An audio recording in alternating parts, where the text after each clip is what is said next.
शुरू करते हैं। अपन ने जो महत्वपूर्ण परिभाषाएं पढ़ी उसी कड़ी में अपन अगली परिभाषा लेते हैं, और अगली परिभाषा है आपकी सार्टेन की। किसकी है परिभाषा? सार्टेन।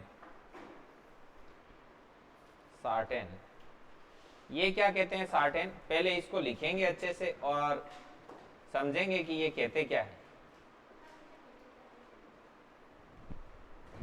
एक सेकेंड।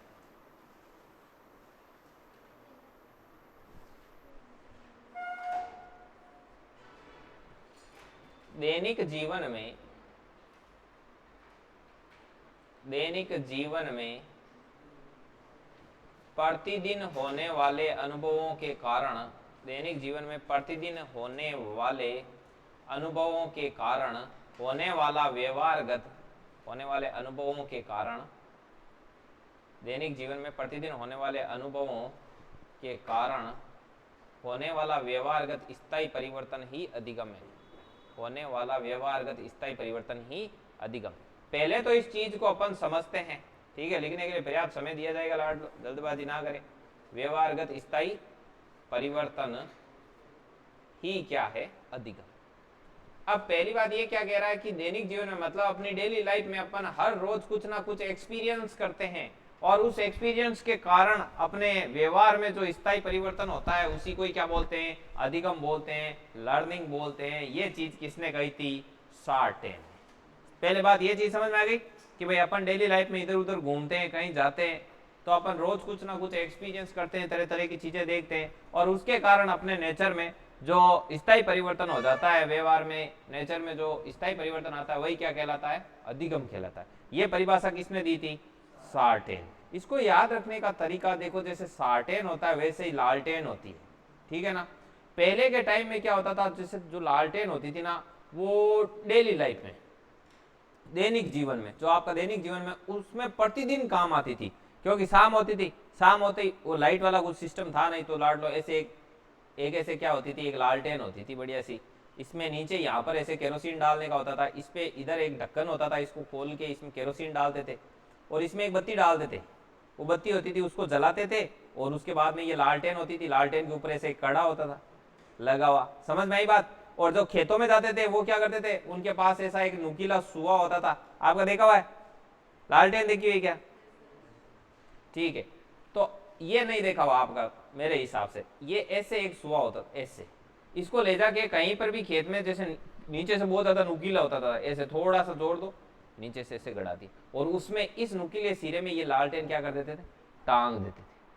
अब होता क्या था, जैसे ये रात भर चलती थी ये लालटेन वगैरह, इस लालटेन से जो धुआं निकलता था उससे ये जो कांच है ना, ये कांच का रहता था ना, यहाँ पे ये हो जाता था काला, ये काला हो जाता था। इसको हर रोज बाहर निकालते थे। अब हर रोज तो नया नहीं लाते, इसका क्या करते थे, आओ आओ जल्दी आओ जल्दी आओ, वो देखो घोड़ो अटू निकाल्या के बाद में जो राख हुए ने बानी बी महीने मांजता, चाहे बर्तन मांजे ना बियान हे मांजता ही एकदम कहीं हो जातो साफ। चणियान का 2 गोला राख था, एक निकाल रखियो जितने राख साफ कर दे, दूसरो ही जगह कहीं कर देता, फिट कर देता। यार ओ प्रतिदिन को काम, ओ यान का लालटेन का गोला साफ करने को अनुभव प्रतिदिन हो, तो पुरानी टाइम में किर वजह लालटेन की वजह डेली लाइफ में प्रतिदिन यान का अनुभव होता, गैला का गोला साफ करना पड़ता, और बाद में रोजीना टांगो, और खेत में जाता तो भी बैटरी को नहीं आई लेन जाता,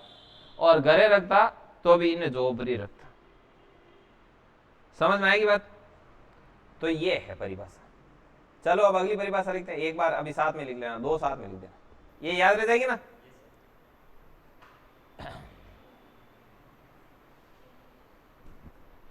अगला है वुडवर्थ। अगला कौन है? वुडवर्थ। वुडवर्थ ने क्या कहा था? वुडवर्थ ने 2 परिभाषाएं दी थी। एक वुडवर्थ ने मनोविज्ञान की यात्रा के बारे में भी बताया था, वो मैं आगे लिखाऊंगा बाद में 2-3 दिन छोड़ के, कि मनोविज्ञान ने पहले आत्मा को त्यागा फिर मन को खोया, है क्या नहीं, वर्तमान में ये व्यवहार का विज्ञान है। ऐसी एक इसकी मनोविज्ञान की यात्रा पर परिभाषा है, वो बाद में लिखाएंगे। पहले वुडवर्थ ने 2 परिभाषा दी थी। वुडवर्थ ने कहा था कि अधिगम है वो विकास की एक प्रक्रिया है। अधिगम क्या है? विकास की एक प्रक्रिया है। विकास की एक प्रक्रिया है। अगला दूसरी परिभाषा इसने दी थी, नया ज्ञान या नई प्रतिक्रियाओं का अर्जन करना ही क्या है, अधिगम है। प्रतिक्रियाओं का अर्जन करना ही क्या है, अधिगम है। का अर्जन करना ही अधिगम है, करना ही। अब इसकी जगह नई की जगह कुछ भी लिखा हुआ जा सकता है क्या नहीं। जैसे कई बुक्स में आपको ऐसे मिलेगा, यहाँ पे ऐसे लिखा हुआ आएगा, नवीन ज्ञान एवं नवीन प्रतिक्रियाओं का अर्जन करना ही क्या है, अधिगम है, ऐसे लिखा हुआ आएगा। और कई में नया लिखा हुआ आएगा। कुल मिला के बात यही। अब इस बात आती है, पहली बात है को पहले इस प्रोसेस को समझते हैं कि है क्या, कि अधिगम विकास की एक प्रक्रिया है, कि रेगुलर जो डेवलपमेंट होता है उस प्रोसेस का नाम ही क्या है, अधिगम। और दूसरी कहती है कि नया ज्ञान अर्जित करो और नई प्रतिक्रियाओं का अर्जन। अभी मैं बताऊंगा प्रतिक्रिया क्या होती है। क्रियाएं दो प्रकार की होती, तीन चार प्रकार की होती है। देखो, एक प्रतिक्रिया होती है, एक सहज क्रिया होती है, एक अनुक्रिया होती है। ये मैं बताऊंगा क्या क्या होती है, इन सबको लिखाऊंगा है ना। तो अब इसको याद कैसे रखोगे। देखो लाडलो, जो वुडवर्थ था ना, उसको वे से बहुत ज्यादा लगाव था। वुडवर्थ विकास, तो वुडवर्थ में वे है, विकास में भी क्या है, वे है। वुडवर्थ में 2 बार वे है, तो नया नया भी कितनी बार प्राप्त हुआ, 2 बार।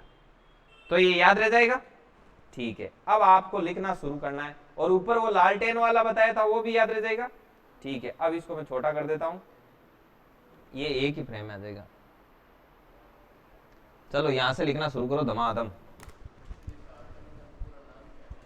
हाँ, किसका पूरा नाम, ये सार्टेन ही है।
लिख दिया।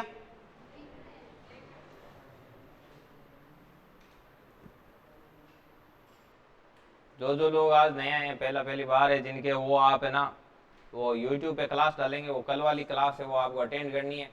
ये जो अभी यहाँ पे जो लिखा हुआ दिखाई दे रहा है, इसकी आपको प्रॉपर PDF मिलेगी, उससे नोट्स बनाने हैं, ठीक है ना।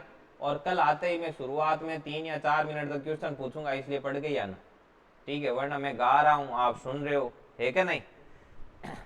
तो इससे कोई फायदा नहीं होता है क्या नहीं।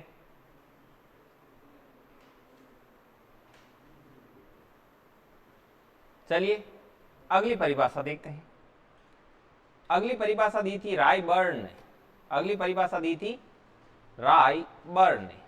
रायबर्न से पूछा गया कि भाई अधिगम क्या है, क्योंकि विभिन्न मनोवैज्ञानिक है, वो सिद्धांतों को लेकर क्या करते थे, रिसर्च करते थे, और उनको जैसा एक्सपीरियंस होता था वो उसके बारे में वैसा लिख देते थे। रायबर्ड ने कहा था कि सीखना आदतों के निर्माण की प्रक्रिया है। सीखना आदतों के निर्माण की प्रक्रिया है। सीखना क्या है? आदतों के निर्माण की प्रक्रिया है। निर्माण की प्रक्रिया है। समझ में आई बात? अब ये तो दी उन्होंने परिभाषा। अब आप समझ गए कि भाई आदतों का किसी के अंदर कोई हैबिट डेवलप होती है तो वो क्या है, अधिगम के अंतर्गत आती जाती है। ठीक है, अब हैबिट में कैसे आती है चीज? आप कोई चीज का रेगुलर प्रैक्टिस करो, वो आपकी क्या आ जाएगी? हैबिट में आ जाएगी, आपकी वो हैबिट डेवलप हो जाएगी और यही आपका क्या है? अधिगम है। कल मैंने आपको बताया था कि अभ्यास, प्रशिक्षण और अनुभव, इन तीन चीज के कारण ही आपके व्यवहार में जो स्थायी परिवर्तन आता है उसी को ही अधिगम कहते हैं। इसके अलावा किसी भी वजह से यदि आपके कोई परिवर्तन आ रहा है व्यवहार में, वो अधिगम के अंतर्गत नहीं आएगा। जैसे थकान है, थकान के कारण भी परिवर्तन आता है, व्यवहार में परिवर्तन आता है, वो अधिगम नहीं है। नशा करते हैं उससे भी आता है, बीमारी होती है उससे भी आता है। समझ में आई बात? तो कोई दुर्घटना वगैरह हो जाए तो भी एक बार का ऐसे व्यवहार में परिवर्तन आता है। जैसे आप यहाँ से निकले और एकदम किसी ऑटो में आपकी गाड़ी ठुक गई, आपका नेचर चेंज हो जाएगा, लेकिन वो अधिगम के अंतर्गत नहीं आता। अब आप बोलोगे कि सर जैसे प्रैक्टिस से हैबिट डेवलप कैसे होती है? तो जैसे आपने पहली बार जैसे बाइक चलाना सीखा तो पहले आप नीचे देखते थे कि यार गियर किधर है क्या नहीं, क्लच किधर है, फिर दबाते थे। तो आपने देखा होगा ना, कई बार नई नई बाइक चलाना सीखते हैं तो वो गियर चेंज करता है तो नीचे देखता है। ठीक है, लेकिन वो जब रेगुलर प्रैक्टिस करता है तो धीरे धीरे वो उसकी क्या बन जाती है? हैबिट बन जाती है। फिर उसको सोचना ही नहीं पड़ता है, फिर वो एकदम बढ़िया तरीके से मोबाइल पे बात करता करता जाएगा, आधी बार क्लच दबाएगा नहीं, ऐसे चलती जाएगी बाइक ऑटोमेटिक। तो वो उसके क्या आ गया? हैबिट में आ गया। ये आदतों का क्या हो गया लाडलो? निर्माण हो गया। और इसी प्रकार से आदतों का निर्माण की प्रक्रिया ही क्या है? ये सीखना है। सीखना बोले तो लर्निंग, बोले तो अधिगम। अब ये याद कैसे रखोगे? समझ में आ गई? अब रायबर्ड देखो, आदतों का निर्माण होता कैसे? आदतों का निर्माण होता है रायबर्न। ठीक है ना? अब बर्न का मतलब होता है जलाना। बर्न का मतलब क्या होता है? जलाना। जैसे लाडलो आदतें डेवलप होती है ऐसे। जैसे मान लो ये चाय की एक थड़ी है, समझ में? इधर क्या हुआ था, बाहर बैठे रंगाबिला अपने दोस्तों के साथ बैठे हैं यहाँ पे। ठीक है, उन्होंने सबसे पहले बर्न की। क्या बर्न की भाई? क्या बर्न करेंगे वो? देखो, इनको कहते हैं एक्सपीरियंस बोलता है इनका। तो सबसे पहले वो क्या करेंगे? सिगरेट को बर्न करेंगे बढ़िया तरीके से। जब तक चाय बनेगी तब तक सिगरेट ही पियेंगे और क्या करेंगे? तो सिगरेट को बर्न करेंगे और उसके बाद वहां पर क्या करेंगे? डिस्कस करेंगे, राय करना शुरू होंगे, है ना? हम यहाँ पे कुछ बोले, घर वाले कुछ बोले, लेकिन उसके फिट कौन सी होगी लाडलो? यहाँ वाले। तो यहाँ पर वो राय करेंगे सिगरेट बर्न करके, और फिर वो राय करेंगे, सलाह मशविरा करेंगे, और इसी से उनके आदतों का क्या होगा? निर्माण। फिर वो लाडला उल्टी सीधी चीजें सीखेगा। समझ में आई ना बात? तो ऐसे आपको लिखो, फटाफट लिखो। मेघराज हंस रहा है, मेघराज लिखो। हाँ, सिद्धार्थ नहीं आया ना अभी तक? अभी उसकी गुड मॉर्निंग हुई है।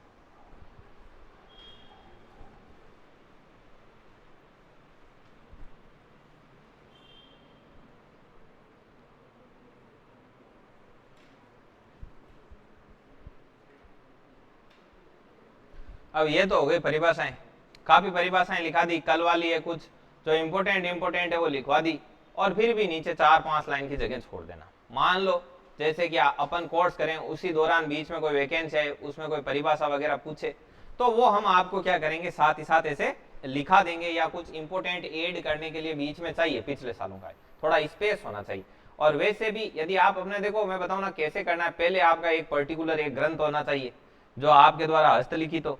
तो उसमें क्या करना है, बाद में जैसे एक मेन कॉपी होगी ना, बाद में चेंज नहीं करना। लाडो ऐसे मेंढक प्रजाति के विद्यार्थियों की तरह नहीं करना कि इधर से उधर जंप मार रहे हो, किसी का पीडीएफ लेके किसी की फोटोकॉपी निकाल रहे हो। ठीक है ना? तो अब उसमें एक मेन हो गई आपके, और उसके बाद में आप चाहे कुछ पढ़ो या कहीं से कुछ, जैसे आप कोई टेस्ट सीरीज देते हो उसमें कोई नया क्वेश्चन आ जाता है, समझ में आई ना बात, तो फिर वो आपको क्या करना है, उसमें ऐड कर लेना है। ऐड करने के तरीके होते हैं, या तो ऊपर नीचे स्पेस छोड़ा हुआ है, ऊपर हाशिए में जगह है तो वहां डाल लो, या फिर कोई A4 साइज पेपर पर लिख के और उसके बीच में से चिपका देना है, ठीक है ना। इसीलिए वो चिपकाने की जरूरत ना पड़े, वरना बाद में कॉपी थोड़ी सी ऑकवर्ड लगती है, इसलिए मैं आपको पहले से ही ऐसे लिखा रहा हूं कि आपके पास जगह रहे, ठीक है ना। तो नीचे दो चार मतलब दो एक परिभाषा और डाले, उतना सा स्पेस रख के, और अगला टॉपिक लगाना अधिगम की अवस्थाएं। अधिगम की अवस्थाएं,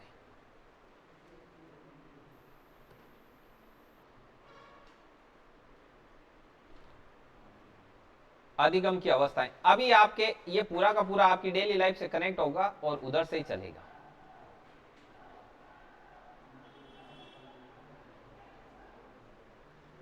देखिए दो चार और छोटी मोटी चीजें बता देता हूं। जैसे अभी आपने इधर से साइकोलॉजी पढ़ना स्टार्ट किया है, आप कहीं जाओगे तो अब मनोवैज्ञानिक सैकड़ों की संख्या में सबने कुछ ना कुछ कहा है, तो उनकी परिभाषा मिलेगी तो आपको ऐसा फील होगा कि इधर यार अपने वाले ने तो ऐसा कुछ लिखाया नहीं, ठीक है। तो मैं आपको एक चीज बता दूं, जैसे कि कंपटीशन में है ना, तो उसमें क्या होता है, मूलभूत चीजें पूछी जाती है, और स्टूडेंट है वो दुर्लभ चीजें ढूंढता है। समझ में आई बात। जैसे मान लो किसी कोचिंग के नोट्स में ऐसा लिखा हुआ है कि एक ऐसा मेंढक है जिसकी पिछली टांगे लंबी है, आगे वाली बिल्कुल छोटी है, पीछे वाली लाल है, ऊपर वाली पीली है, ऐसा मेंढक है वो हिमाचल के उधर पाया जाता है ना। इतना सीरियसली मत सुनो, सच में नहीं पाया जाता है, मतलब ऐसा यदि आपको कहीं लिखा हुआ मिल जाए तो फिर आपको वो बहुत बढ़िया लगता है कि यार इस कोचिंग में ये पढ़ाया हुआ है, ये बाकी कहीं नहीं है, तो वो क्या है, दुर्लभ चीज है। समझ में आई बात। तो कंपटीशन में ऐसी दुर्लभ चीज पहले बात तो जैसे पूछी नहीं जाती, मान लो पूछ ले तो ना आपसे होगा ना किसी के बाप से होगा, और फिर यदि किसी ने मान लो उसको टच करने का प्रयास किया उस क्वेश्चन को, तो सोचो उसने उस क्वेश्चन को राइट करने के चक्कर में उसने कितना पढ़ा है, तो उसने बहुत कुछ पीछे छोड़ा भी है। समझ में आई बात। तो आपको मूलभूत चीज ही पढ़नी है, ठीक है। चलिए, जैसे आप दुनिया भर की गाइड्स में से एक बार पूछ लिया था कि कौन से जिले की आकृति चांद जैसी है, तब गाइड वालों ने निकाल दिया कि किसकी आंख जैसी है, किसके नाक जैसी है, किसका कैसे है। वो आपने धरोहर नाम की बुक आती है, आपने उठा के देखी होगी, कितनी भरी पड़ी है। जबकि आप एसआई का पेपर उठा के 6 से 12 तक की एनसीईआरटी में से खंगालना, 100 में से 80 क्वेश्चन है वो लाइन टू लाइन मिल जाएंगे, ऐसे लाइन टू लाइन। आप अंडरलाइन कर लेना चाहिए, क्योंकि एनसीईआरटी में क्या है, मूलभूत है, बाकी चीजों में क्या है, दुर्लभ है, ये सिस्टम। और वो अब आपको लगता है कि कोचिंग वाले ऐसा क्यों डालते हैं, उसका भी रीजन बता दो, पीछे मजबूरी है उनकी। क्योंकि जैसे मूलभूत मैं पढ़ा रहा हूं, मूलभूत किसी और ने पढ़ाया, मूलभूत तीसरे ने पढ़ाया, तो स्टूडेंट को फीका फीका लगेगा, तो फिर उसको स्पेशल कुछ लगे, इसीलिए वो कहीं पर ऐसी ऐसी निकाल निकाल के ऐसी दुर्लभ चीजें क्या होते हैं बताते हैं। चलिए, अब अधिगम की अवस्थाओं के बारे में चर्चा करते हैं। अधिगम की अवस्था के बारे में थ्योरी में बोल दूंगा, पहले मैं आपको समझाता हूं। जैसे कोई विद्यार्थी है वो सीखने की प्रोसेस से गुजरता है, सीखने की प्रोसेस से गुजरता है, सीखने की प्रक्रिया चलती है, तो उसका सीखना हर समय एक जैसा नहीं रहता है। उसके सीखने की एक तो उसके सीखने की जो मात्रा है और उसके सीखने की जो गति है वो समय के साथ साथ क्या होती है, बदलती रहती है। और इसी से अधिगम की अवस्थाओं का क्या होता है, निर्माण होता है। मतलब कोई टाबर है जो स्कूल जावे, वो पढ़ने लर्निंग की प्रोसेस गुजरे, सीखन बट बैठे रणबीर सीखण की जकी मात्रा है, हेरबीर जकी सीखण की जकी स्पीड हुई आखरे ना, वह हर टाइम एक जान की कौन रिया करे, वह समय के साथ ऊपर नीचे होती जाए आखरे। बी के आधार पर अधिगम की काय बने, अवस्था बने, और मुख्य रूप 3 प्रकार की अवस्था बने आखरे। बी मायने पहली अवस्था बने आखरे प्रारंभिक अवस्था। किसी अवस्था बने, प्रारंभिक अवस्था। बीर बाद में बढ़िया करे एक अवस्था बने, बीरो नाम है मध्य अवस्था, और एक बढ़िया करे बीरो नाम है अंतिम अवस्था। किसी अवस्था, अंतिम अवस्था। अब ये चीज ने ते क्या समझो कि जान बच्चों शुरुआत में स्कूल जावे, ज्यादा थे आवटे टाबर ने छोड़ो थे, ठीक है, थे हटाओ जन शुरुआत का जगह 1-2 क्लास लागे भी मान काई या करे कि थाकी स्फूर्ति ताजगी है जकी एकदम बरकरार रिया करे थे, फ्रेश माइंड पढ़िया करो। जन थाके सीखण की जकी गति है, जकी मात्रा है, जकी बा काई रिया करे, अधिक रिया करे। समझ में आई बात। अब फिर बाद में कहीं आखिर धीरे धीरे बच्चा में आलस्य थकान है वे बढ़ता जाए आखिर, जहां 2 क्लास के बाद में क्लास लागी, बयान बयान था के सीखण की गति मात्रा है जकी कहीं होती जाए, कम होती जाए। समझ में आएगी बात। और सब लास्ट में एक यान की अवस्था जाए कि अब यहाँ लागे कि क्या तो मास्टर थम जाओ, ठीक है, नहीं आप उठ भी रुआ, बा अवस्था किसी रहे अंतिम अवस्था, तो सीखते सीखते एक अवस्था ऐसी आती है जब बच्चा सीखना बिल्कुल ही क्या कर देता है, बंद कर देता है, या फिर वो अरुचि शो करता है, इंटरेस्ट शो करता ही नहीं है। कुछ भी सिखाओ, कोई हंसने की बात है, थोड़ा सा मुस्कुरा के फिर वो ऐसे मरे जैसा हो जाता है, तो वो होती है अंतिम अवस्था। ठीक है, तो मेरी ये सारी अवस्थाएं प्रैक्टिकली देखी है, आपने भी देखी होगी, है क्या नहीं। अभी जैसे सुबह सुबह क्लास लग रही है, आप कितना इंटरेस्ट ले रहे हो, और लास्ट में लगती है तब स्टूडेंट नोट्स कैसे लिखता है, ऐसे हाथ करके फिर ऐसे लिखता है, तो वो उसकी क्या आ जाती है, अंतिम अवस्था। चाहे लेके आओ भाई, अपने प्रारंभिक अवस्था को मजबूत करते हैं, जाओ। तो ये क्या होती है, सीखने की ये अवस्थाएं बनती है, सीखने की जो मात्रा और गति के आधार पर अधिगम की क्या बनती है, अवस्थाएं बनती है। अब समझ में आ गई बात है क्या होती है। अब जॉन डीवीर, एक दो वैज्ञानिक और थे, उन्होंने मिलकर के कहा कि ये बात ठीक है कि अधिगम की अवस्थाएं बनती है, किंतु ये सार्वभौमिक नहीं है। किंतु ये क्या नहीं है, सार्वभौमिक। अब मैं आपको बता देता हूं कि सार्वभौमिक क्या होता है। सार्वभौमिक मतलब जो चीज सब पे लागू हो, प्रत्येक इंसान, प्रत्येक देश, राष्ट्र, कालखंड, सब जगह लागू हो, उस चीज को क्या बोलते हैं, सार्वभौमिक। तो जॉन डीवी ने और इनके साथी वैज्ञानिक थे, उन्होंने मिलकर के कहा था कि हाँ, हम ये मानते हैं कि सीखने की गति और मात्रा के आधार पर अधिगम की अवस्थाएं बनती है, किंतु ये सार्वभौमिक नहीं है। अब सार्वभौमिक क्या कोनी, कई यान का आग्रह जगह सुबह सुबह आवे तो पेट हड़ते ही आवे, आंता आंता के यहाँ लगे वो देख अंतिम अवस्था एड़ी, समझ आई बात। और कई यान का रियाग्रह जगह कंटिन्यू फटिया, समझ आई। अब मैं नाम ले बता दे थैंक यू, देखो सर मैं के दी मार कौन किया, कई लास्ट पीरियड ते इंटरेस्ट सो कर करे कौन करे, थाने भी ठाए थे पढ़ो तान पतो है कि लास्ट में यहाँ का लास्ट पीरियड में भी यहाँ का स्टूडेंट रहे जगह यहाँ टोटली कनेक्ट रहे, अंतिम क्वेश्चन तक जवाब देता रहे, हुए कौन हुए जन बताओ। बीर बा अधिगम की अवस्था लागू हुई कौन हुई, बी स्टूडेंट के बाद लागू कौन हुई ना, वो एक सरी को सीख रही है। तो इन कौन को मतलब कहीं है कि हाँ अधिगम की अवस्था बने, लेकिन ये सार्वभौमिक कौन है, सब पर लागू कौन। अब इमायन एक आया करे अधिगम का पठार। अब अधिगम को पठार गाई होती, अधिगम का पठार।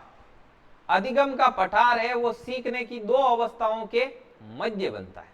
अधिगम का पठार ये सीखने की दो अवस्थाओं के मध्य बनता है। जैसे मैं ये ग्राफ बनाऊं, ये है सीखने की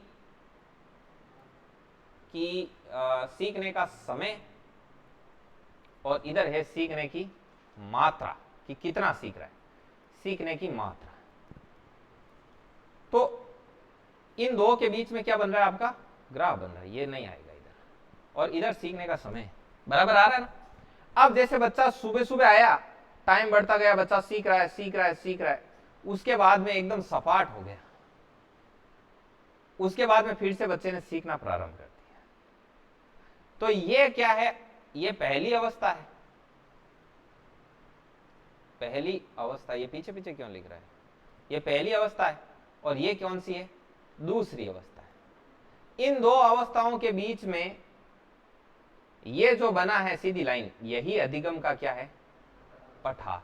मतलब सीखते सीखते अचानक बच्चे के सीखने में क्या आ जाती है, रुकावट या बाधा उत्पन्न होती है, उसी को क्या कहते हैं, अधिगम का पठार।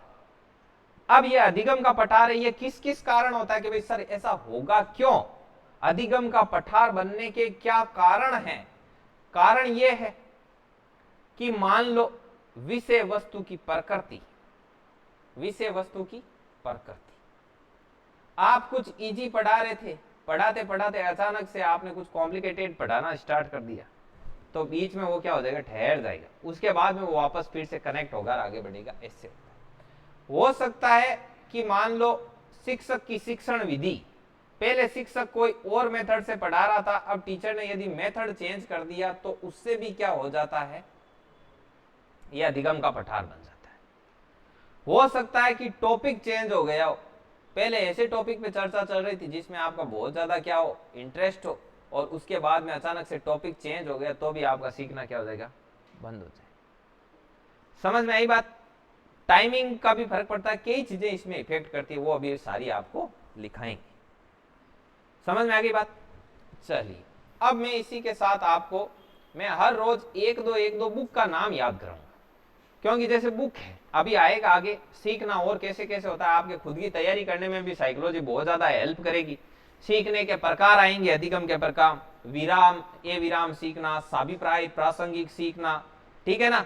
तो वो अपन आगे अभी देखेंगे तो उससे और समझ में आएगा। तो मेरे कहने का मतलब है, यदि आपको बुक रटने के लिए दें कि भाई ये बुक इस मनोवैज्ञानिक की लिखी हुई है, ऐसे मैं पूरी लिस्ट दूं, तो फिर उसको याद करने में आपकी बहुत तकलीफ होगी। वो एक साथ ऐसे मतलब हो सकता है कि वो क्या होता है, मिक्स होता है। तो मैं रोज दो दो बुक के नाम आपको याद कराऊंगा और वो आपको साथ साथ याद करनी है। तो रोज की 2 याद करोगे तो अलग से याद हो जाएगी, ठीक है ना। ध्यान रखना, याद है वो अटेंशन से होता है, रिविजन से नहीं होता है, ये भी ध्यान रखना, ठीक है ना। इसको देखो मैं प्रूफ करके बताता हूँ। कई विद्यार्थियों को ऐसी गलतफहमी होती है कि फोगट की कोचिंग चल रही है, तीसरी बार सिलेबस करवाएंगे तब तक मुझे याद होगा ही होगा, तो मुझे पढ़ने की या ध्यान देने की कहाँ जरूरत है। वो मस्ती से पीछे बैठा बैठा चेट करते करते क्लासें लेता है बढ़िया तरीके से, ठीक है ना। तो मैं बता दूं, वो 3 बार चाहे 7 बार कोर्स कर ले उसको याद नहीं होगा। जैसे आप स्कूल में प्रार्थना बोलते थे, है ना, पूरी जिंदगी गुजार दी, आपको प्रार्थना याद हुई क्या? नहीं हुई ना। तो प्रार्थना का कितनी बार रिवीजन किया? बहुत बार किया ना। तो रिवीजन से याद नहीं होता है, अटेंशन से याद होता है। समझ में आई? ये इस प्रकार से। हालांकि हाँ, रिवीजन का रोल होता है, अपन पूरी तरीके से नहीं नकार सकते कि बिना रिवाइज होगा, लेकिन ये नहीं है कि आप रिवीजन कर रहे हो और हो जाएगा ऑटोमेटिक, ऐसे अचानक से चमत्कार नहीं होगा, ठीक है। अब मैं आपको 1-2 बुक के नाम रटवाता हूँ, ये मिट क्यों नहीं रहे। देखो, प्रार्थना में इतनी शक्ति है। एक सेकंड, हाँ मिट गया। अब देखिए, मैं 2 बुक के नाम आपको याद करवा देता हूँ, ठीक है ना। पहले एक बुक का करवाता हूँ, थोड़ी देर बाद में एक बुक और। एक पुस्तक थी जिसका नाम था इमाइल। क्या नाम था? इमाइल। और ये पुस्तक लिखी थी रूसो। इमाइल, ये पुस्तक किसने लिखी थी? रूसो। अब इसमें क्या होता है, जैसे मान लो कि थांकू कोई बात करते करते एकदम रूस जाए, चण थेमीन काई कहो इस्माइल, फिर वो थोड़ी देर फंस रही जाए, ठीक है ना। लिखो अधिगम की अवस्थाएं, लाड लो, छापना स्टार्ट करो आप। अधिगम की अवस्थाएं काय करा ऊपर की होने ऊपर खाल समझाएड़ो है। एक सेकंड,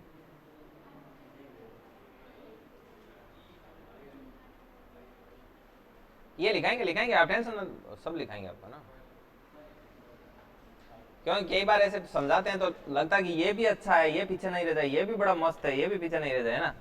सर लिखें, एक सेकंड। अधिगम की अवस्थाएं, हेडिंग लगाओ, अधिगम की अवस्थाएं। लिखो, जब कोई बालक सीखने की प्रक्रिया से गुजरता है, जब कोई बालक सीखने की प्रक्रिया से गुजरता है तो जब कोई बालक सीखने की प्रक्रिया से गुजरता है तो उस दौरान, जब कोई बालक सीखने की प्रक्रिया से गुजरता है तो उस दौरान उसके सीखने की गति व मात्रा, सीखने की गति व मात्रा समय के साथ परिवर्तित होती है, कि मात्रा समय के साथ परिवर्तित होती है, जिससे अधिगम की अवस्थाओं का निर्माण होता है।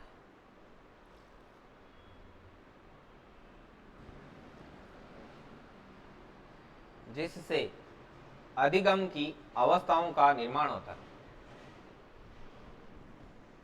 जिससे अधिगम की अवस्थाओं का निर्माण होता है। अब नीचे लिखना शुरू करो। अधिगम की अवस्थाएं मुख्यतः 3 प्रकार की होती है।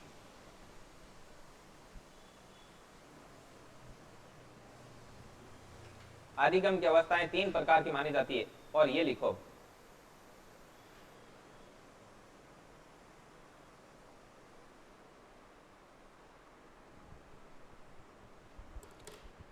प्रारंभिक अवस्था, मध्य अवस्था और अंतिम अवस्था।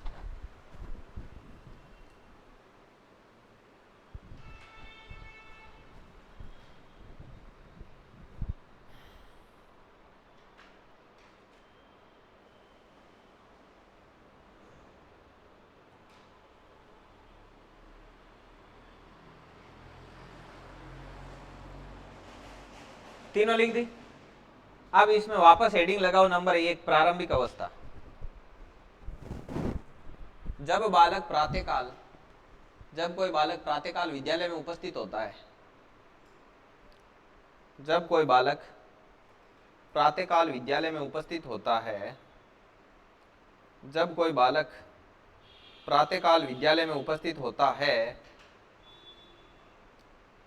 जब कोई बालक प्रातःकाल विद्यालय में उपस्थित होता है, तो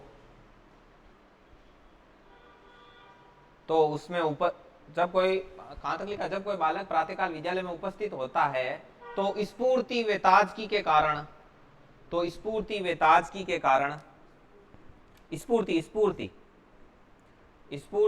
व ताजगी के कारण सीखने की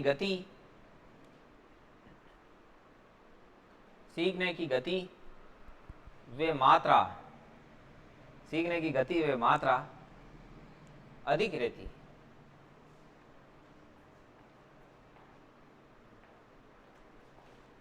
अब अगला लगाओ मध्य अवस्था।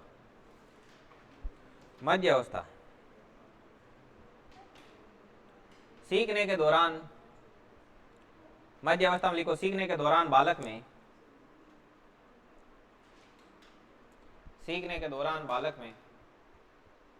आलस्य, थकान व चिड़चिड़ापन उत्पन्न होने लगता है।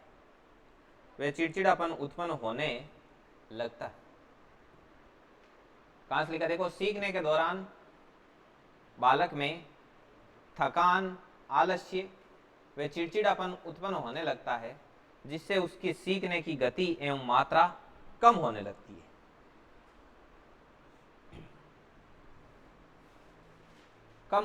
है। लिख दिया, सीखने की गति व मात्रा कम होने लगती है। अब अगला लगाओ अंतिम अवस्था। हाँ लिखो,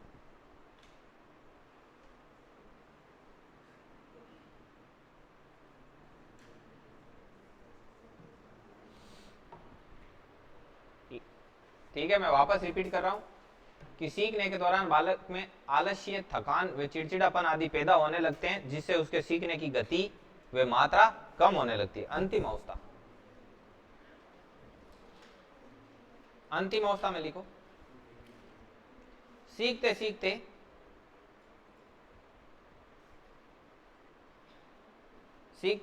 एक अवस्था ऐसी आती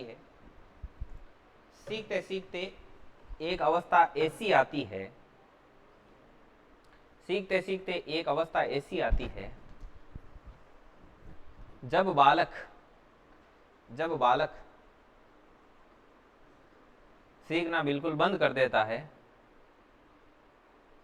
अथवा अरुचि प्रदर्शित करता है,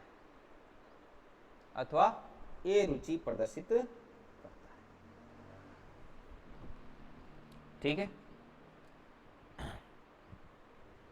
अगला लिखो, सीखते मैं भी लिखना शुरू करूं क्या? सीखते एक अवस्था ऐसी आती है जब बालक सीखना बिल्कुल बंद कर देता है अथवा अरुचि प्रदर्शित करता है,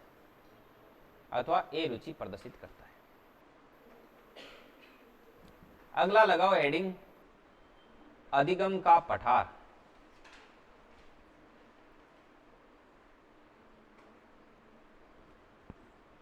लिखो, जब बालक सीखता है, अधिगम का पठार में लिखो,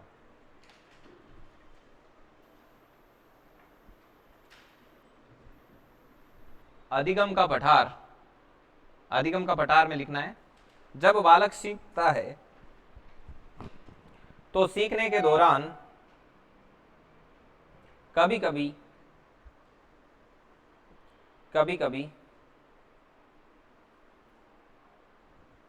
उसमें रुकावट आ जाती है।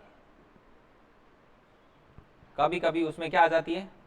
रुकावट आ जाती है। इस रुकावट या बाधा को ही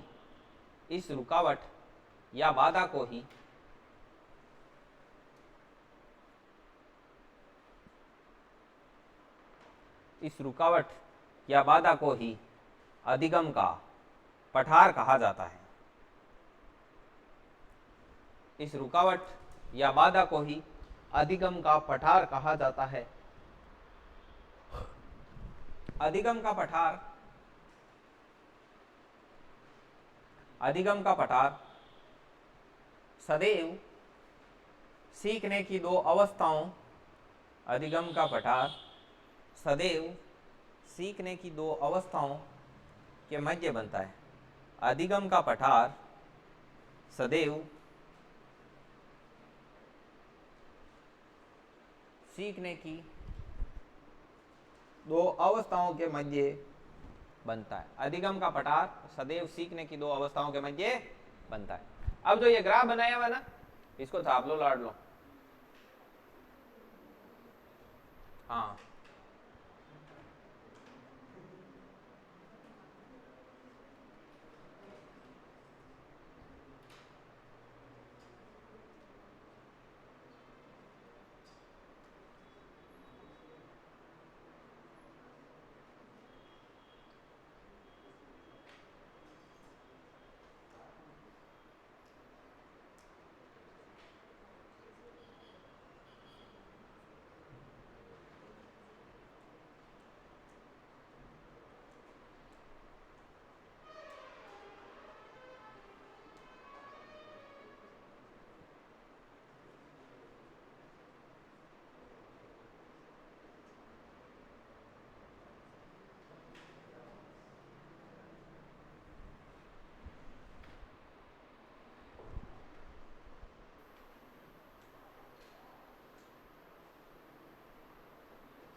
बना लिया, बना लिया।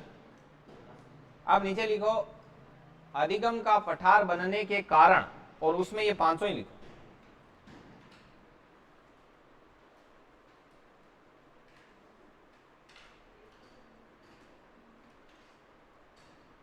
अधिगम का पठार बनने के, एक सेकंड रुको यार, ये अटक रहा है ना।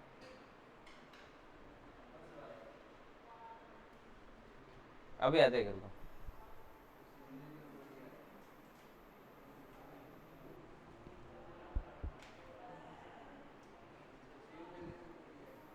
वापस आ जाएगा।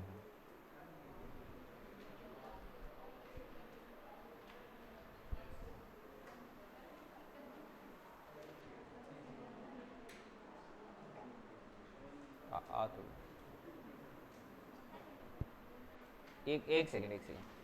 अधिगम का पठार बनने के कारण लिख दिया ना। नंबर 1 लिखो, आप लिखना शुरू करो, ये तब तक आता है। तब तक विषय वस्तु की प्रकृति,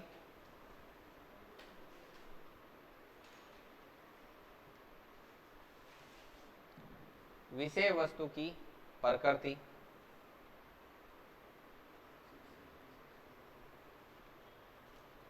मैं नए सिरे से लिख देता हूँ, रुको एक सेकंड। आराम पोटाए पोटाए चलाना चाल जाए।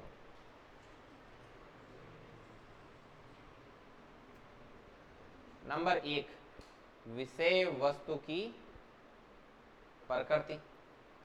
हो सकता है कि कोई कंटेंट ऐसा हो, उसके नेचर के अनुसार भी क्या बन सकता है, अधिगम का पठार।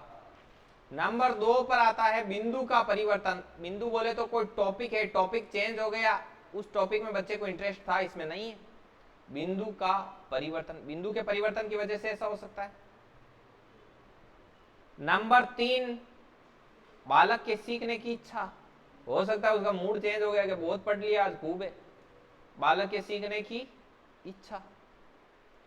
यदि बालक का मूड चेंज नहीं हो, गुरुजी का मूड चेंज हो जाए, शिक्षक का व्यवहार, ठीक है ना, तो शिक्षक का व्यवहार यदि चेंज होते ही बच्चे के अधिगम का पठार बन जाएगा। गुरुजी पहले मस्ती से पढ़ा रहे थे, अचानक से उनकी दिक्कत हो गई, शिक्षक का व्यवहार चेंज, बच्चे का सीखना बंद। नंबर 2, शिक्षक की शिक्षण विधि। पहले वो किसी और मेथड से पढ़ा रहे थे, अब किसी और मेथड से पढ़ाना शुरू कर दिया। शिक्षक की शिक्षण विधि। और हो सकता है कि सीखने का टाइम, पहले वक्त कुछ और था, वक्त कुछ और है। सीखने का समय। विषय वस्तु की प्रकृति, विषय वस्तु मतलब जो कंटेंट आप पढ़ रहे हो। समझ में आई बात? देखो अभी मेरा कंटेंट लिखा हुआ है, आपको बढ़िया तरीके से समझ में आएगा, एकदम शानदार, आपको इजी लगेगा। क्यों? क्योंकि पहले मैंने इसको यहाँ पे गाया, फिर आपने सुना उसको, फिर आपने उसको लिखा, अब आप घर जाके गलती से उसका रिवीजन करोगे। तो इससे क्या हो गया, ये कंटेंट आपको क्या होगा, अच्छा लगेगा, पढ़ने में आएगा। आपने देखा होगा कि आप मार्केट से कोई गाइड ला के पढ़ते हो, वो थोड़ा हालांकि पढ़ने को पढ़ लेते हो, उससे भी याद करते हो, लेकिन आपका खुद का आपके हाथ से लिखा हुआ है, वो आपको जल्दी आसानी से याद होता है और उसको पढ़ने का मन भी करता है क्या नहीं? क्योंकि इसके लेखक आप हो, तो इसलिए ये आपको अच्छा लगता है। ये विषय वस्तु है, इसका प्रकृति। अब विषय वस्तु की भी प्रकृति और भी अलग अलग होती है। जैसे मैथमेटिक्स है, उसकी प्रकृति है वो तार्किक है। तो तार्किक है तो हर किसी की फाइल सपोर्ट नहीं करती उसमें। समझ में? जिसके भाई जिसके मालिक की देन है, जो गॉड गिफ्टेड है, जिसके दिमाग का जो ब्रेन पावर है, लॉजिकल पावर है वो ज्यादा है, वो उसको एक्सेप्ट कर लेता है। बाकी हर किसी के बस की बात नहीं होती है। तो नहीं होती है तो वो उस विषय वस्तु की प्रकृति जैसी चेंज हुई, बस गया काम से। अब कईयों को आपने देखा होगा कि इंग्लिश को का बहुत इंटरेस्ट होता है, वो एक एक शब्द ढूंढ ढूंढ के रखते हैं और उसको बाद में उसका प्रयोग करते हैं। करते एक नहीं करते हैं डेली लाइफ में। तो उनको क्या है, उस सब्जेक्ट में इंटरेस्ट है, उस विषय वस्तु की प्रकृति ऐसी। देखो सबकी अलग अलग प्रकृति होती है और उसी के अनुसार टाइम टेबल बनता है। आपने कभी देखा होगा कि हायर क्लासों में फर्स्ट पीरियड मैथ का लगता है।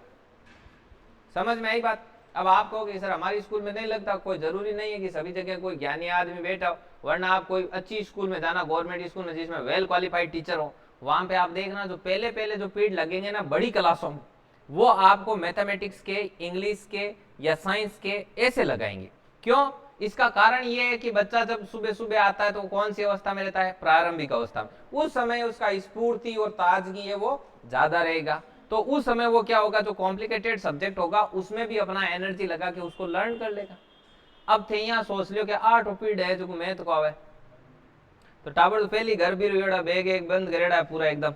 छोटी क्लास में थे देखे बोला 7वां बाद में बेला टांगेड़े बैठा रिया करे यान पैरासूट लगाड़ो को देख जंप ही करना बिया बैठा रहे। कौन बैठा रहे?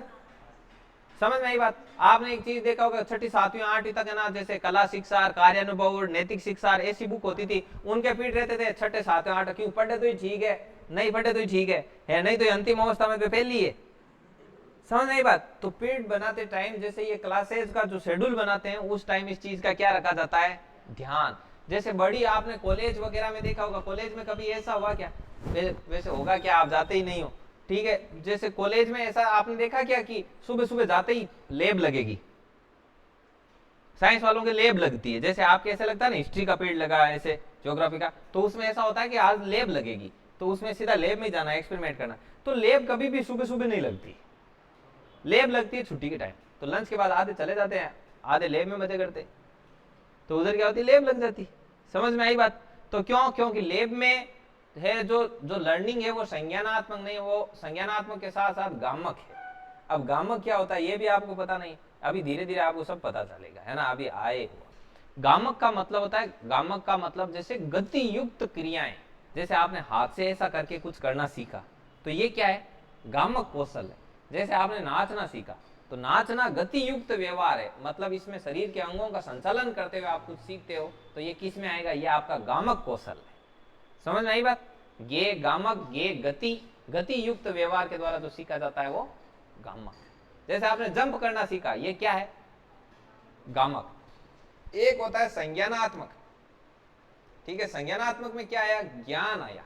अब ज्ञान है, ज्ञान मस्तिष्क में रहता लाड लो। अभी मैं जैसे मैं पूछूं कि जैसे आपने 2 परिभाषाएं रटी, तो वो गामक में जाएगा, संज्ञानात्मक में जाएगा, संज्ञानात्मक। आपने दौड़ने की प्रैक्टिस की, वो किस में जाएगा, ऐसे। समझ में आ गई ना बात, ये क्या है क्या नहीं है। तो अब विषय वस्तु की प्रकृति आई। विषय वस्तु है वो अलग अलग टाइप की होती है, जैसे सब्जेक्ट का अलग अलग कंटेंट होता है, उसका स्पेशल अपना अपना क्या होता है, नेचर होता है। उसकी वजह से भी अधिगम का क्या बन सकता है, पठार बन सकता है। समझ में आ गई बात, ये लिख लिए, ठीक है। अब इसके आगे का देखो, अब आएगा अधिगम के प्रकार। अधिगम के प्रकार, पहले एक नोट लगा लो, पहले नोट लगाओ, नोट लगाओ, नोट नोट नोट, पहले नोट लगा के लिखो। नोट लगा के लिखना है, स्किनर, गेट्स एवं जॉन डीवी के अनुसार, स्किनर, गेट्स व जॉन डीवी के अनुसार, डीवी के अनुसार, अनुसार लिखो,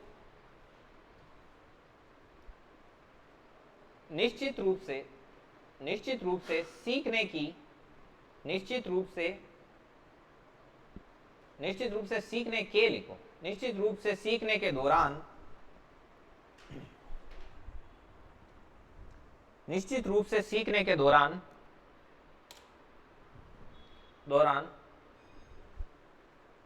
बालक के सीखने की गति व मात्रा में, सीखने के दौरान बालक के सीखने की गति व मात्रा में उतार चढ़ाव आते हैं, उतार चढ़ाव आते हैं, उतार चढ़ाव आते हैं। निश्चित रूप से सीखने के दौरान बालक के सीखने की गति व मात्रा में उतार चढ़ाव आते हैं, कम ज्यादा होती रहती है, उतार चढ़ाव आते हैं, जिसके कारण अधिगम की अवस्थाएं बनती है।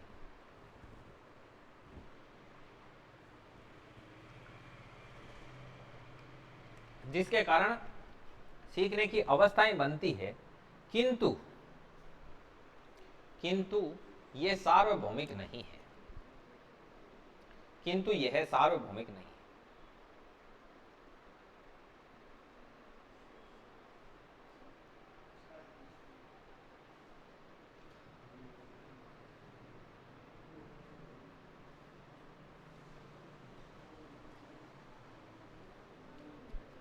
अब अधिगम की अवस्थाएं सार्वभौमिक नहीं होती है, ऐसे पूछा जाएगा कि अधिगम की अवस्थाएं सार्वभौमिक नहीं होती है, इस मत का समर्थन किस किसने किया था? Skinner, Gates, John D. अब इसको याद रखना है लाडलो, जैसे गेट्स है तो आपका एक बिल गेट्स है, ठीक है। अब बिल गेट्स था, बिल गेट्स ने एक बार क्या हुआ था, टीवी पे एक ऐसे नर को देखा जो जबरदस्त तरीके से चाय बना रहा था। बताओ वो कौन था? वो डोली चाय वाला था लाडलो, ठीक है ना। उस नर को देखा, किसने देखा? बिल गेट्स ने टीवी पे देखा कि एक ऐसा नर है भारत में जो ऐसे चाय बना रहा है, ठीक है। पता ही नहीं चलती कि जुटी हुई है कि सीधी है, देखा आपने डोली चाय वाले को चाय बनाते देखा, ठीक है। तो फिर बिल गेट्स को कहाँ आना पड़ा? इंडिया आना पड़ा, और उसकी टपरी पे जाके, डोली चाय वाले की टपरी पे जाके चाय पी के आया वो। समझ में आई बात?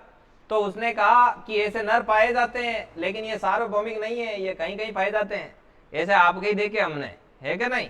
तो अब ये अधिगम की अवस्थाएं सार्वभौमिक नहीं है, ये किसने कहा था? ये बिल गेट्स ने कहा था। कहां देख के कहा था? टीवी में देख के कहा था कि एक ऐसा नर है इंडिया में जो ऐसे चाय बनाता है, लेकिन ये सार्वभौमिक नहीं है, ये हर जगह नहीं पाया जाता, ये इधर भारत में ही पाया जाता है, ये महाराष्ट्र नागपुर में बनाता है चाय।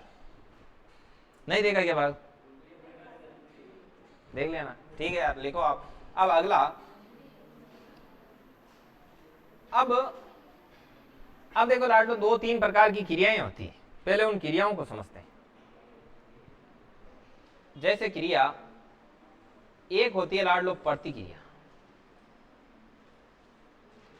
एक होता है प्रतिक्रिया, एक होती है सहज क्रिया, एक होती है अनुक्रिया।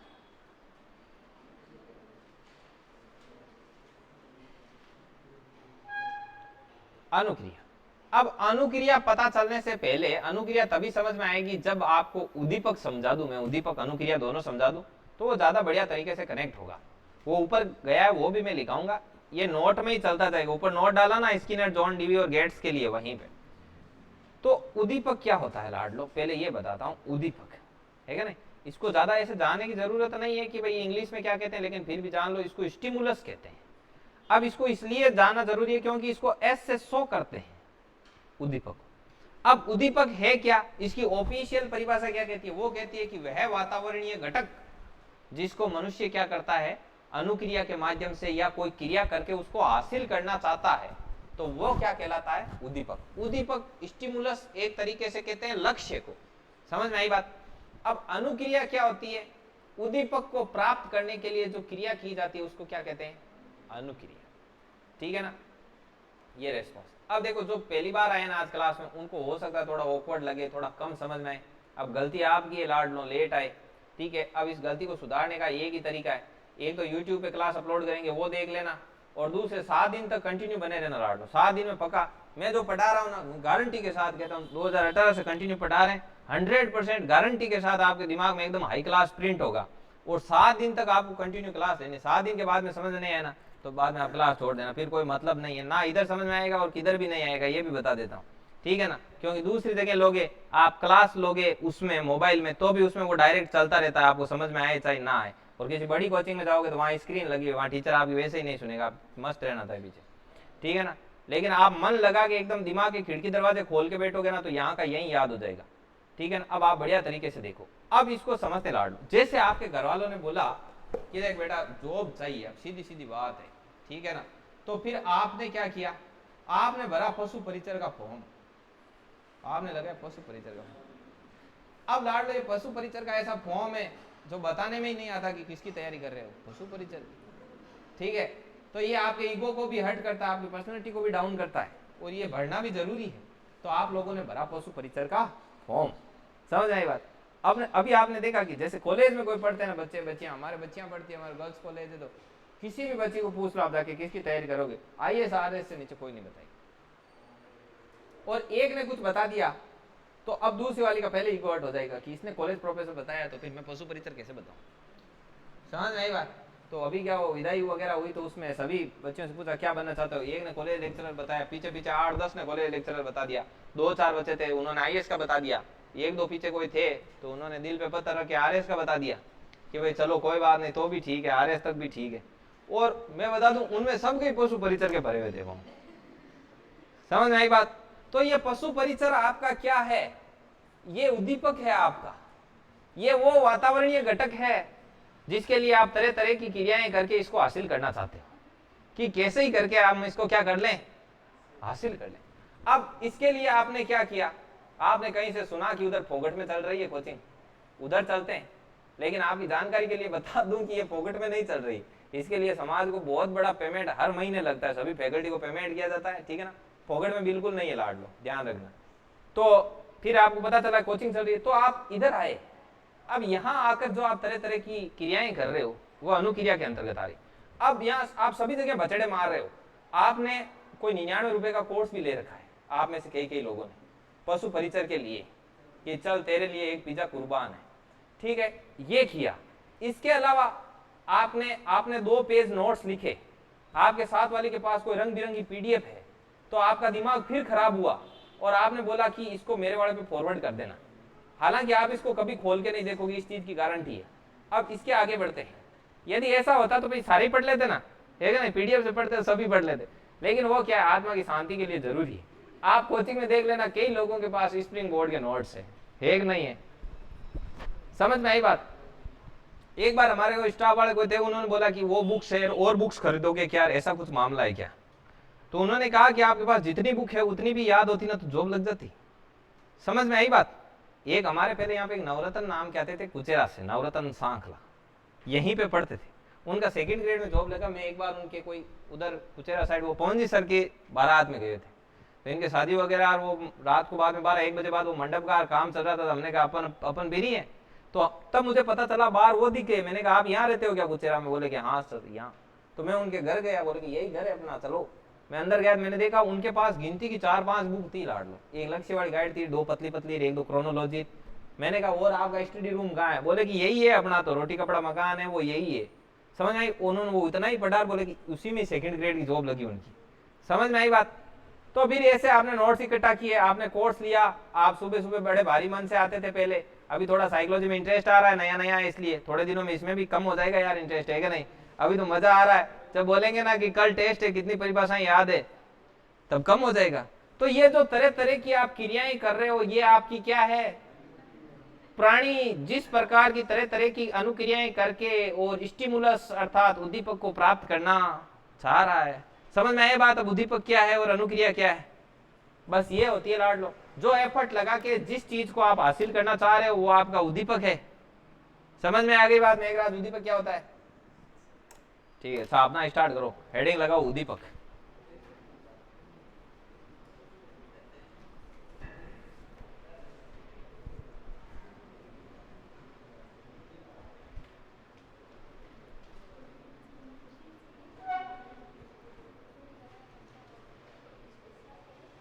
क्या हुआ था उदीपक?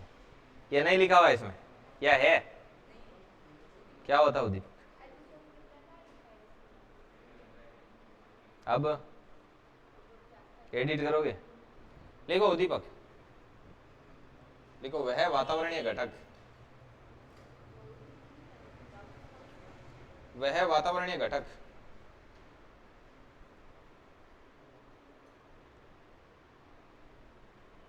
जिसे प्राणी तरह तरह की क्रियाएं करके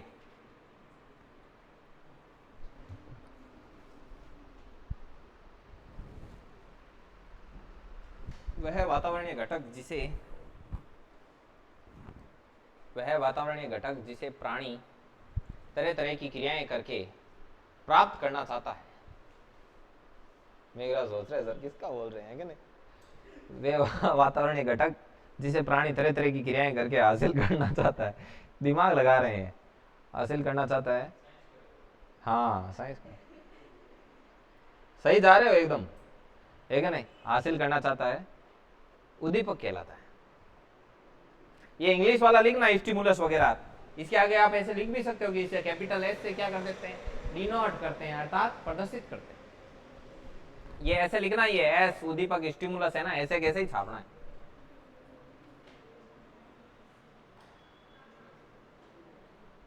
नीचे उदाहरण करके लिखो, उदाहरण।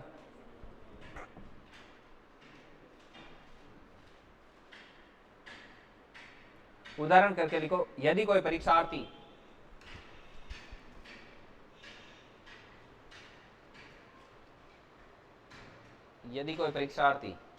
प्रतियोगी परीक्षाओं की तैयारी कर रहा है,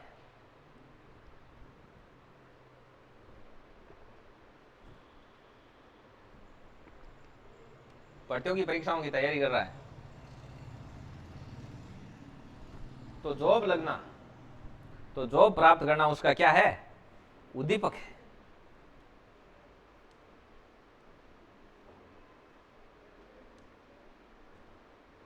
जॉब प्राप्त करना क्या है, उद्दीपक है। करे तैयारी कर रहा है तो जॉब प्राप्त करना उसका उद्दीपक एक तरीके से मानो लक्ष्य, उद्दीपक। अब लिखो अनुक्रिया, फटाफट लिखो, 11 बज गए। अनुक्रिया,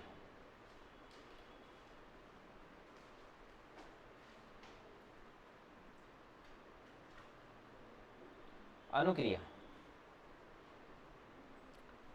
अनुक्रिया क्या है? उद्दीपक को प्राप्त करने के लिए जो क्रियाएं की जाती वह अनुक्रिया कहलाती है।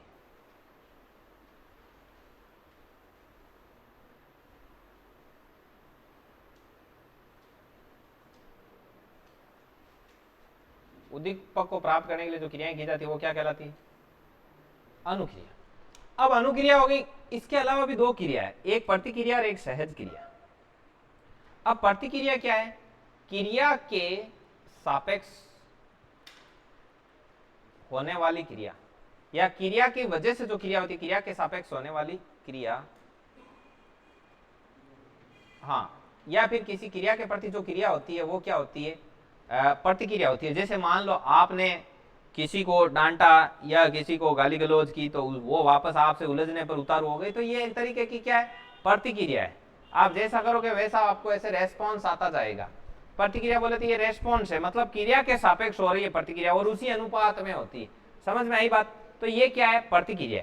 जबकि सहज क्रिया क्या है, सहज क्रिया जो जन्मजात है, जिस पर आपका नियंत्रण नहीं है वो, या फिर कोई मूल प्रवृत्ति है, इंसान की मूल प्रवृत्ति होती है, वो उस पर अपने आप आ जाता है। जैसे कोई चाहता है कि मैं गुस्सा ना करूं, लेकिन वो उसकी मूल प्रवृत्ति है कि उसमें गुस्सा आया, तो वो उसको आके ही रहेगा। वो चाहे लाख कोशिश करे कि भाई ढंग का आदमी बैठा है, कोई गाली गलौज नहीं करना, तो भी लास्ट में करता करता लास्ट में निकल जाए भी, तो आ कहीं है, सहज क्रिया है, ऑटोमेटिक।